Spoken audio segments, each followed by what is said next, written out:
بسم اللہ الرحمن الرحیم۔ السلام علیکم۔ حضرت خدیجہ سلام اللہ علیہا وہ پہلی خاتون ہیں جنہیں قرآن پاک کی روح سے سب سے پہلے ام المومنین ہونے کا شرف حاصل تھا۔ اس کے علاوہ ذاتی طور پر قرآن شریف میں آپ کے اس اثار قربانی کا تذکرہ ہے۔ پیغمبر اسلام صلی اللہ علیہ وآلہ وسلم سے شادی سے پہلے حضرت خدیجہ رضی اللہ تعالی عنہا مکہ کے بہت بڑی کاروبار کی مالک تھیں۔ آپ کی عظیم کارواں تجارت میں 80,000 اونٹ تھے جن کے ذریعے شام، یمن، مصر وغیرہ کی طرف برابر آپ کا سامان تجارت جاتا رہتا تھا۔ شادی کے بعد آپ نے اپنا سارا مال اور ساری دولت پیغمبر محمد صلی اللہ علیہ وآلہ وسلم کے قدموں میں ڈال دی تاکہ اسلام کی نشو و نما کے کام آ سکے۔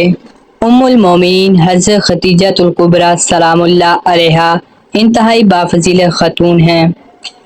آپ کے والد ماجد خویلد بن اسد اور والدہ ماجدہ کا نام فاطمہ تھا۔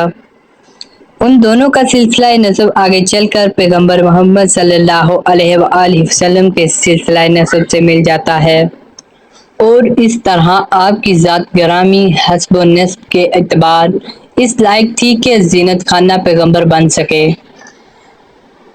آپ کی ولادت 10 سال قبل ازاں عام الفیل میں ہوئی۔ آپ نے 70 برس کی عمر میں وفات پائی اور مکہ کے مشہور قبرستان جنت المأویٰ میں سپرد لحد ہوئیں۔ حضرت ابو ہریرہ رضی اللہ تعالی عنہ بیان کرتے ہیں کہ حضور نبی کریم صلی اللہ علیہ وآلہ وسلم کی بارگاہ میں حضرت جبریل علیہ السلام آ کر عرض گزار ہوئے، یا رسول اللہ، یہ خدیجہ ہیں جو ایک برتن لے کر آ رہی ہیں جس میں سالن اور کھانے پینے کی چیزیں ہیں۔ جب یہ آپ کے پاس آئیں تو انہیں ان کے رب کا اور میرا سلام کہیے اور انہیں جنت میں موتیوں کے محل کی بشارت دے دیجیے جس میں نہ کوئی شور ہوگا اور نہ کوئی تکلیف ہوگی۔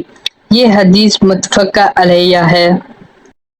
حضرت علی رضی اللہ تعالی عنہ سے روایت ہے کہ حضور نبی کریم صلی اللہ علیہ وآلہ وسلم نے فرمایا، اپنے زمانے کی سب سے بہترین عورت مریم ہے اور اسی طرح اپنے زمانے کی سب سے بہترین عورت خدیجہ ہے۔ یہ حدیث متفق علیہ ہے۔ حضرت عبداللہ بن عباس رضی اللہ تعالی عنہ فرماتے ہیں کہ ایک دفعہ حضور نبی کریم صلی اللہ علیہ وآلہ وسلم نے زمین پر 4 خطوط کھینچے اور دریافت فرمایا، کیا تم جانتے ہو یہ کیا ہے؟ صحابہ کرام رضی اللہ تعالی عنہم نے عرض کیا کہ اللہ اور اس کا رسول صلی اللہ علیہ وآلہ وسلم بہتر جانتے ہیں۔ آپ صلی اللہ علیہ وآلہ وسلم نے فرمایا کہ یہ جنت کی بہترین عورتیں ہیں جو کہ حضرت خدیجہ بنت خویلد، حضرت فاطمہ بنت محمد، آسیہ بنت مزاحم جو کہ فرعون کی بیوی ہیں اور حضرت مریم بنت عمران رضی اللہ تعالی عنہا ہیں۔ 10 رمضان المبارک ام المومنین سیدہ خدیجہ سلام اللہ علیہا کا یوم وفات ہے۔ حضرت خدیجہ رضی اللہ تعالی عنہا نبی کریم صلی اللہ علیہ وآلہ وسلم کی پہلی زوجہ محترمہ ہے۔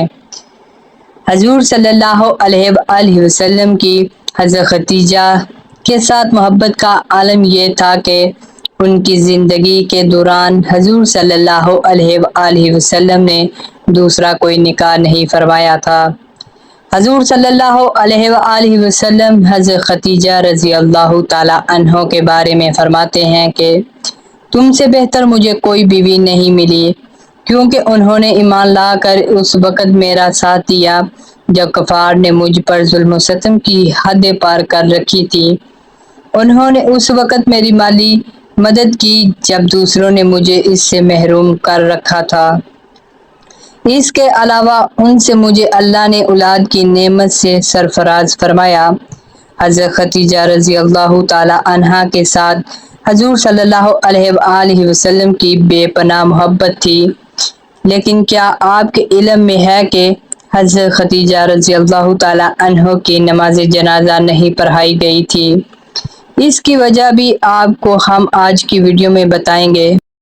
حضرت خدیجہ رضی اللہ تعالی عنہا نکاح کے بعد 25 برس تک حیات رہیں اور پھر 10 رمضان ہجرت سے 3 سال قبل آپ نے انتقال کیا۔ چنانچہ نماز جنازہ اس وقت تک شروع نہیں ہوئی تھی، اس لیے ان کا جسم مبارک اسی طرح دفن کر دیا گیا، کیونکہ اس وقت تک نماز جنازہ سمیت 5 وقت کی نماز بھی فرض نہیں ہوئی تھی۔ بالکل اسی طرح رمضان کا مہینہ ہونے کے باوجود کوئی فرض روزے سے بھی نہ تھا، کیونکہ اس وقت تک روزے بھی فرض نہ ہوئے تھے۔ اسی سال رسول اللہ صلی اللہ علیہ وآلہ وسلم کے محبوب چچا جناب حضرت ابو طالب بھی اس دنیا سے پردہ فرما گئے، اور 2 عظیم صدموں نے حضور صلی اللہ علیہ وآلہ وسلم کو بہت مغموم کر دیا، اسی لیے اس سال کو غم کا سال کہا جاتا ہے۔ حضرت خدیجہ رضی اللہ تعالی عنہا کی وفات مدینہ کی ہجرت اور نماز فرض ہونے سے قبل اسی سال ہوئی جب حضرت ابو طالب کی وفات ہوئی۔ روایت کے مطابق انہیں جنت میں موتیوں سے تیار کردہ گھر ملے گا۔ محمد صلی اللہ علیہ وآلہ وسلم خود ان کی قبر میں اترے اور اپنی سب سے بڑی غمگسار کو دائمی اجل کے سپرد کیا۔ پیارے حضور صلی اللہ علیہ وآلہ وسلم کی حضرت خدیجہ رضی اللہ تعالی عنہ سے 6 اولادیں پیدا ہوئیں، 2 صاحبزادے جو بچپن میں انتقال کر گئے اور 4 صاحبزادیاں پیدا ہوئیں۔ حضرت قاسم بن محمد حضور صلی اللہ علیہ وآلہ وسلم کے سب سے بڑے بیٹے تھے، انہی کے نام پر آپ کی کنیت ابو القاسم تھی۔ ان کے بعد حضرت زینب بنت محمد حضور صلی اللہ علیہ وآلہ وسلم کی سب سے بڑی صاحبزادی تھی۔ ان کے بعد حضرت عبداللہ بن محمد نے بہت ہی کم عمر پائی، چونکہ زمانہ نبوت میں پیدا ہوئے تھے اس لیے طیب اور طاہر کے لقب سے مشہور ہوئے۔ ان کے بعد حضرت رقیہ بنت محمد، ان کے بعد حضرت ام کلثوم بنت محمد، اور آخر میں سیدہ کائنات سیدہ فاطمہ الزہرا رضی اللہ تعالی عنہا۔ ان سب کی پیدائش میں 1 سال کا فرق تھا۔ حضرت خدیجہ سلام اللہ علیہا اپنی اولاد کو بہت چاہتی تھیں، کیونکہ آپ مالی طور پر بھی بہت مستحکم تھیں، اس لیے عقبہ کی لونڈی سلمہ کو بچوں کی پرورش پر مقرر کیا تھا۔ وہ ان کو کھلاتی اور دودھ پلاتی تھیں۔ ازواج مطہرات میں حضرت خدیجہ سلام اللہ علیہا کو بعض خاص خصوصیات حاصل ہیں۔ وہ حضور صلی اللہ علیہ وآلہ وسلم کی پہلی بیوی ہیں۔ وہ جب نکاح میں آئیں تو ان کی عمر 40 برس کے قریب تھی، لیکن حضور صلی اللہ علیہ وآلہ وسلم نے ان کی زندگی میں دوسری شادی نہیں کی۔ تو ملتے ہیں دوستو نیکسٹ ویڈیو کے ساتھ، اس وقت تک کے لیے اللہ حافظ۔ اللہ حافظ۔